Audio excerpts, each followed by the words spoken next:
एकलव्य एक महान योद्धा की अनकही कहानी। जय भीम दोस्तों, आज के इस वीडियो में हम एकलव्य की आत्मकथा, उनके जीवन और संघर्ष की प्रेरक कहानी है जिसने उन्हें वंचितों और उत्पीड़ितों का प्रतीक बना दिया। यह कहानी केवल एक व्यक्ति की नहीं बल्कि समाज में व्याप्त अन्याय और असमानता की सच्चाई को उजागर करती है। तो बने रहें वीडियो के अंत तक तथा यदि वीडियो पसंद आए तो इसे लाइक, सब्सक्राइब और शेयर जरूर करें। तो चलिए दोस्तों, वीडियो को शुरू करते हैं।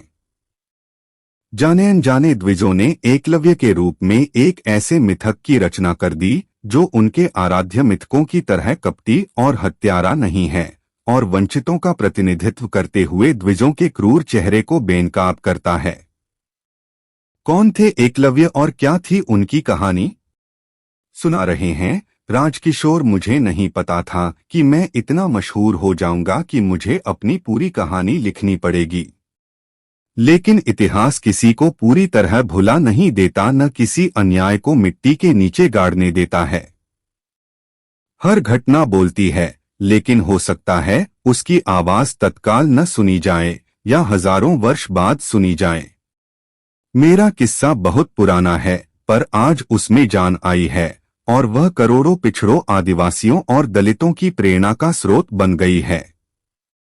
सच पूछिए तो मेरे लिए यह एक बहुत साधारण बात थी। मैं जानता था कि इसका संदेश दूरगामी है।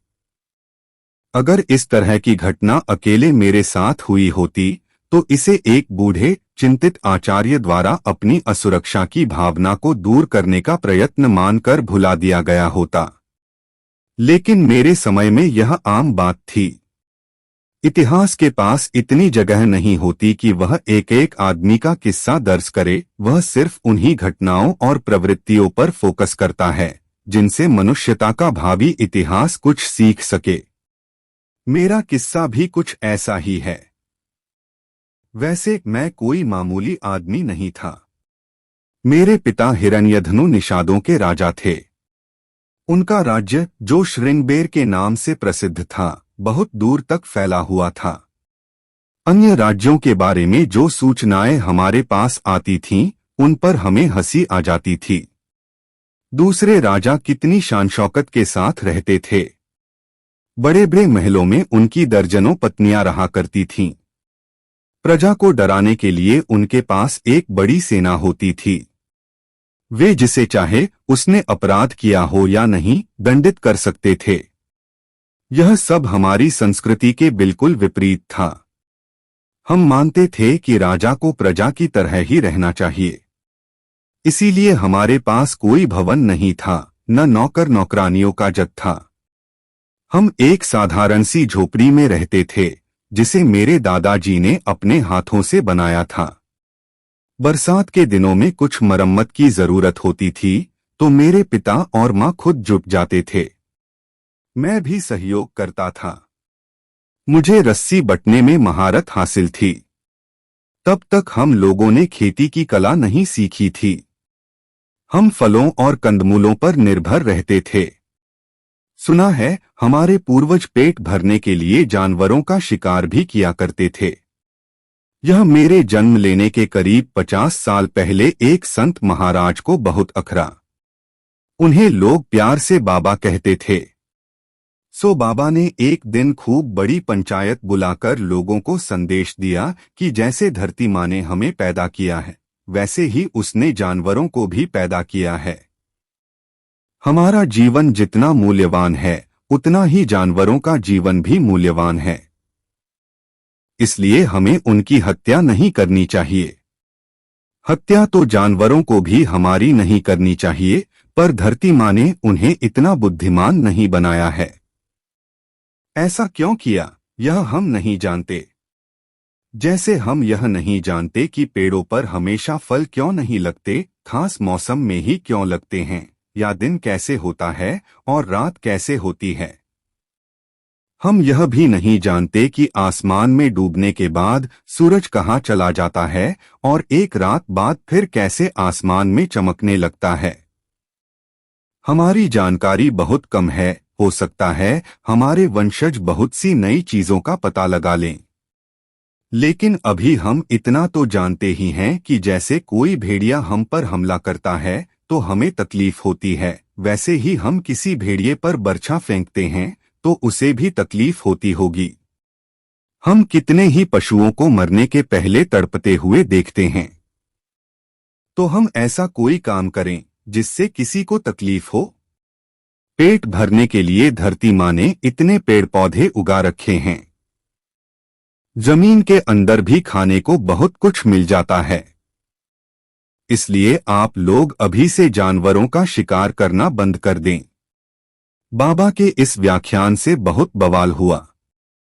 पंचायत दो हिस्सों में बंट गई। एक पक्ष जानवरों के शिकार पर रोक लगाना चाहता था, दूसरा पक्ष इसे जारी रखना चाहता था। बंटवारा लगभग आधे आधे का था। दोनों पक्षों ने खूब तर्क वितर्क किया। यह 3 दिनों तक लगातार चलता रहा।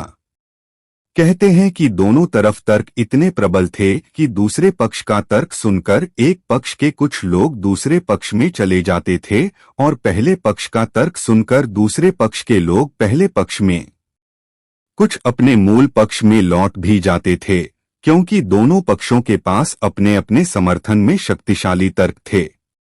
चौथे दिन भी जब फैसला नहीं हुआ और लगा कि तर्क वितर्क मारपीट में बदल जाएगा, तब पंचायत को शांत करने के लिए बाबा ने कहा, तुम लोग मेरा गला घोंट दो, क्योंकि मेरे प्रस्ताव से ही पंचायत पहली बार 2 पक्षों में बंट गई है। मैं नहीं रहूंगा तो बहस का कोई कारण ही नहीं रह जाएगा। बाबा की बात पूरी होते ही पंचायत में सन्नाटा छा गया। सभी लोग बाबा को मानते थे, क्योंकि बाबा अपने लिए नहीं, सबके लिए जीते थे। खास तौर पर सांप का विष निकालने में वे बहुत कुशल थे। शरीर के जिस स्थान पर सांप ने काटा होता, वहां एक छेद कर उस आदमी का जहरीला खून चूस लेते थे। यह गंदा खून होता था। आदमी थोड़ी देर के लिए बेहोश हो जाता था, फिर उसमें जान आ जाती थी। एक बार तो एक सांप काटे आदमी का खून चूसने के बाद बाबा खुद बेहोश हो गए थे। शायद सांप का विष उनके शरीर में प्रवेश कर गया था। 2 दिन बाद उन्हें होश आया। बहुत कमजोरी आ गई थी, लेकिन वे प्रसन्न थे, क्योंकि जिस आदमी को सांप ने काटा था वह बच गया था। लेकिन इस जोखिम के बाद भी उन्होंने सांप काटे का इलाज कभी नहीं छोड़ा। ऐसे बाबा को कौन छू सकता था? तब सन्नाटे को चीरते हुए बाबा ने अपने थैले से एक छोटी सी रस्सी निकाली और विरोधी पक्ष के एक ज्यादा बोलने वाले आदमी के पास गए। उससे बिना क्रोध के सहज ढंग से बोले, देखो, जब कोई मेरी बात ही नहीं मानता तो मैं जी कर क्या करूंगा? जरूर मुझ में कोई दोष है। यह रस्सी पकड़ो और मेरे गले में लपेटकर मुझे किसी पेड़ की डाली से लटका दो। सारा झमेला खत्म हो जाएगा। यह सुनते ही वह आदमी कई फुट पीछे हो गया और बाबा से बोला, यह पाप मुझसे नहीं होगा। तब बाबा दूसरे आदमी की तरफ गए। उसकी प्रतिक्रिया भी ऐसी ही थी। तीसरा, चौथा, पांचवा, जिसके पास भी बाबा जाते वह सिर नवाकर कुछ कदम पीछे हट जाता। तब सभी को संबोधित करते हुए बाबा बोले, जब मेरी जान लेने में तुम लोगों को इतनी मुश्किल हो रही है तो तुम जानवरों की जान कैसे ले सकते हो? वे आदमी नहीं हैं, आदमी से कम हैं, लेकिन उनमें भी जान है। उन्हें भी हमारी तुम्हारी तरह भूख प्यास लगती है, सुख दुख होता है। फिर वे हमसे कमजोर भी हैं। जब हम 20-30 लोग शेर पर हमला करते हैं तब वह भी भाग जाता है। ऐसे लोगों का शिकार करने में कौन सी बहादुरी है? बाबा की यह ललकार सुनकर दोनों पक्षों की बैठक हुई और थोड़े समय के बाद उन्होंने एक राय से फैसला किया कि आज से हम जानवरों का शिकार नहीं करेंगे, उन्हें भाई बहन मानेंगे। लेकिन कोई जानवर हमारा शिकार करने आया तो हम उसका कचूमर निकाल देंगे। यह सुनकर बाबा बहुत खुश हुए। बोले, अपनी रक्षा करने का अधिकार सभी को है, पर दूसरे की जान लेने का अधिकार किसी को नहीं है। उसी समय से हमारे राज्य में जानवरों का शिकार बंद हो गया। लेकिन इससे एक बड़ा भारी नुकसान भी हुआ। 2-3 पीढ़ियों के बाद हमारे पास हथियार नहीं रह गए। पहले हम तीरधनुष, बर्छे, तलवार, भाले आदि का खूब इस्तेमाल करते थे। पर चूंकि इन हथियारों की जरूरत ही नहीं रह गई थी, इसलिए हथियार बनाने का कौशल भी खत्म हो गया। हम पूर्णतः हथियार विहीन हो गए।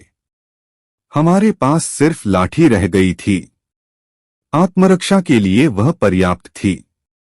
3 पीढ़ियों से यह व्यवस्था ठीक ठाक चलती रही थी।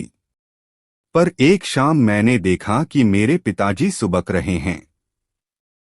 मैंने कारण पूछा तो उन्होंने मना कर दिया।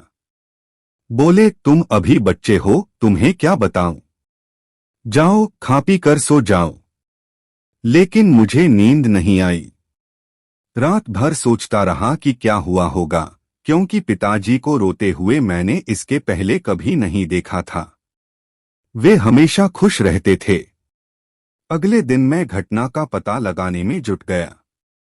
सभी की आंखें नम थीं, पर कोई कुछ बोलने को तैयार नहीं था। अंत में एक बूढ़ी माता ने राज खोला, बेटा, किसी से इसकी चर्चा मत करना। आज नगर वाले हमारे यहाँ की एक जवान लड़की को पकड़ कर ले गए। पहले भी कभी कभी ऐसा होता था, पर हम ज्यादा ध्यान नहीं देते थे। इस बार 2-2 दिन के अंतर से यह तीसरी घटना है। कहते कहते बूढ़ी माँ की आंखों में पानी आ गया और वे सुबकने लगीं। यह बहुत गंभीर बात थी। पिता ने यह पता लगाने के लिए चारों तरफ जासूस भेजे कि इन पकड़ कर ले गए लड़कों लड़कियों के साथ होता क्या है।